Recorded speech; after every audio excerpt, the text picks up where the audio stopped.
Shalom, selamat pagi Bapak Ibu dan saudara-saudaraku yang terkasih. Kita bertemu kembali dalam program Lentera Anugerah yang menyapa kita di pagi hari ini dengan firman Tuhan sebelum kita melakukan aktivitas dan pekerjaan kita di hari ini. Mari sebelum kita mendengar firman Tuhan, kita bersatu di dalam doa. Kita berdoa. Terima kasih ya Tuhan, Engkau telah menyertai kami dari istirahat tidur kami dan telah membangunkan kami kembali penuh dengan sukacita tanpa kurang satu hal apapun. Ya Tuhan, di pagi hari ini kami akan memulai aktivitas kami. Namun sebelumnya, biarlah kami terlebih dulu mendengarkan firman Tuhan. Sapalah kami Tuhan dengan kebenaran-Mu. Di dalam nama Putra-Mu Tuhan Yesus, kami berdoa. Amin.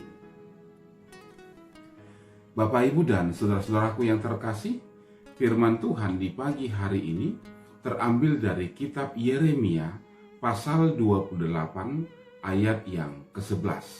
Yeremia 28 ayat ke-11 demikian dikatakan, saya akan membacakannya bagi kita semua. Berkatalah Hananya di depan mata seluruh rakyat itu, beginilah firman Tuhan, dalam 2 tahun ini, begitu jugalah aku akan mematahkan kuk Nebukadnezar, Raja Babel itu, daripada tengkuk segala bangsa. Tetapi pergilah Nabi Yeremia dari sana. Demikian firman Tuhan. Adapun yang menjadi tema pemberitaan firman Tuhan bagi kita adalah PHP. PHP.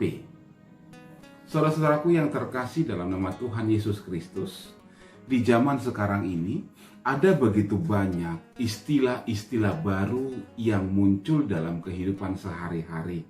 Terlebih khusus, istilah yang dipakai oleh anak-anak muda.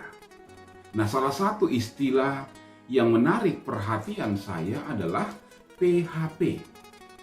Kita mungkin pernah mendengar atau pernah mengucapkan dan mungkin juga tahu arti istilah dari PHP. Ya, PHP atau yang disebut dengan pemberi harapan palsu adalah sebutan bagi seseorang yang dianggap memberikan atau menawarkan sesuatu bagi orang lain yang membuat orang tersebut berharap, padahal dalam kenyataannya apa yang dia katakan, apa yang dia tawarkan itu adalah bohong, tidak benar. Jadi memang seorang yang disebut PHP akan melontarkan dusta demi dusta untuk menarik perhatian orang lain dan masuk ke dalam jeratnya. Salah satu contohnya adalah sebagaimana yang dilakukan oleh Dwi Sumarna. Saya membaca sebuah artikel dalam sebuah berita di jaringan media Cyber Indonesia, Kepulauan Riau, menuliskan bagaimana nasib dari Dwi Sumarna yang memberikan harapan palsu, dan ini ia harus bayar dengan hukuman penjara selama 18 bulan. Nah, rupanya Dwi Sumarna ini melakukan penipuan terhadap beberapa orang pencari kerja atau disebut dengan pencaker. Ia menawarkan bahwa ia mampu mencari kerja bagi mereka, tapi mereka harus memberikan sejumlah uang kepada dia berkisar dari antara 1 sampai 3 juta. Nah, ketika para pencaker ini tertarik, mereka memberikan uangnya dengan harapan mereka akan mendapatkan pekerjaan. Tapi tunggu punya tunggu, janji tinggal janji. Mereka mencari Dwi Sumarna, tidak ketemu. Akhirnya mereka sadar bahwa mereka telah tertipu. Lalu mereka membuat pengaduan ke kantor polisi, dan polisi kemudian menindaklanjuti, mencari dan menangkap Dwi Sumarna. Di pengadilan, sang hakim mengatakan bahwa terdakwa Dwi Sumarna terbukti bersalah karena memberikan harapan palsu atau PHP dan melanggar pasal 378 Junto pasal 65 ayat 1 KUHP tentang penipuan. Nasib Dwi Sumarna berakhir di dalam penjara. Nah, saudara-saudaraku yang terkasih dalam nama Tuhan Yesus Kristus, PHP tidak hanya ada di zaman sekarang. PHP juga ada sejak ribuan tahun yang lalu.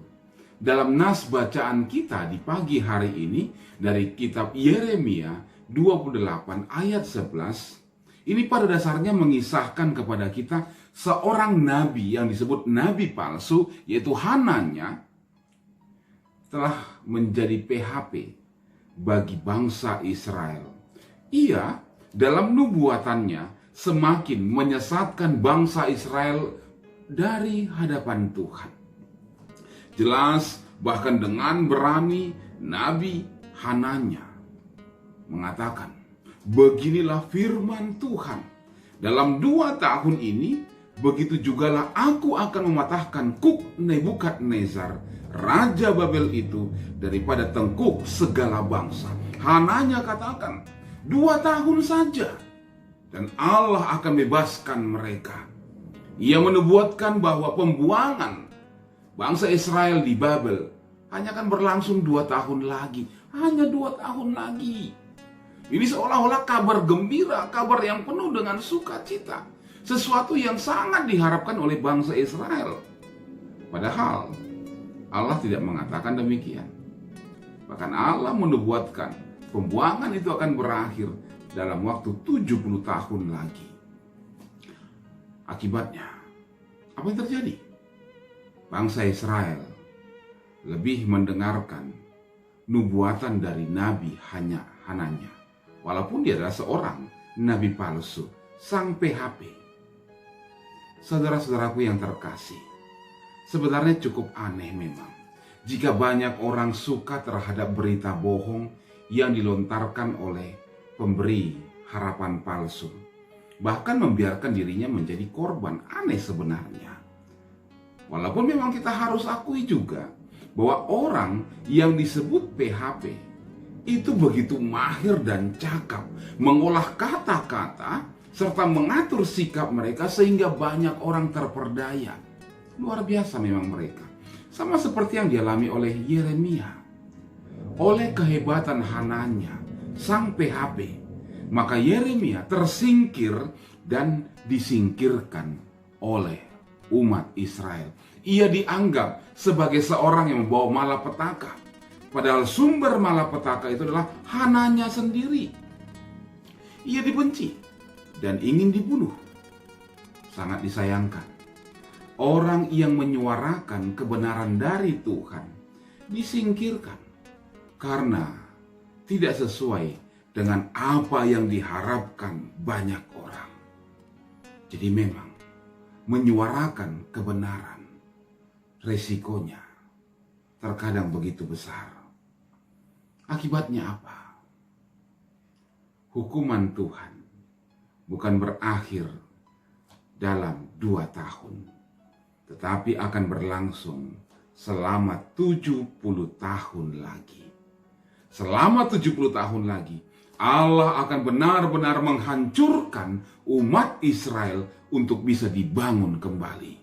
Nah, saudaraku yang terkasih, tetaplah berhati-hati terhadap PHP. Di sekitar kita, mereka berkeliaran dengan wajah-wajah malaikatnya, seolah-olah memberikan jalan keluar bagi saudara. Tapi sebenarnya yang mereka sampaikan, yang mereka tawarkan adalah jalan kehancuran. Mari kita renungkan firman Tuhan. Amin, kita berdoa. Terima kasih Bapa, Engkau ingatkan kami bagaimana terkadang suara-suara kebohongan, suara-suara kepalsuan yang bergema di sekitar kami, yang membawa dan mencoba menyesatkan kami dari Tuhan. Ya Tuhan, arahkan kami terhadap suara kebenaran-Mu, meskipun terkadang itu menyakitkan hati kami. Ya Tuhan, bimbinglah kami untuk tidak menjadi pelaku pemberi harapan palsu kepada orang lain, untuk tidak membiarkan diri kami dipakai oleh iblis, menyuarakan suara hatinya, bukan memberitakan kehendak Tuhan.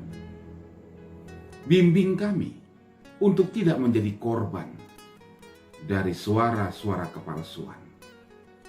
Dan biarlah ya Tuhan, dalam aktivitas kami di hari ini, kebenaran-Mu lah yang kami nyatakan. Dengarkan Tuhan doa kami ini, di dalam nama Putra-Mu Tuhan Yesus, yang mendengar dan menyempurnakan doa kami dalam doa Bapa kami. Bapa kami yang di sorga, dikuduskanlah nama-Mu, datanglah kerajaan-Mu, jadilah kehendak-Mu di bumi seperti di sorga. Berilah kami pada hari ini makanan kami yang secukupnya. Ampunilah kami akan kesalahan kami, seperti kami juga mengampuni orang yang bersalah kepada kami. Dan janganlah membawa kami ke dalam pencobaan, tetapi lepaskanlah kami daripada yang jahat. Karena Engkau yang punya kerajaan, dan kuasa, dan kemuliaan sampai selama-lamanya. Amin. Terimalah berkat dari Tuhan, kasih karunia dari Tuhan Yesus Kristus, kasih sayang dari Allah Bapa, dan penyertaan dalam persekutuan dengan Roh Kudus, menyertai saudara-saudara sekalian, hari ini, esok, dan sampai selama-lamanya. Amin. Shalom Bapak Ibu, selamat beraktivitas. Ingat selalu 3M, mencuci tangan, memakai masker, dan menjaga jarak. Salam sehat buat kita semua.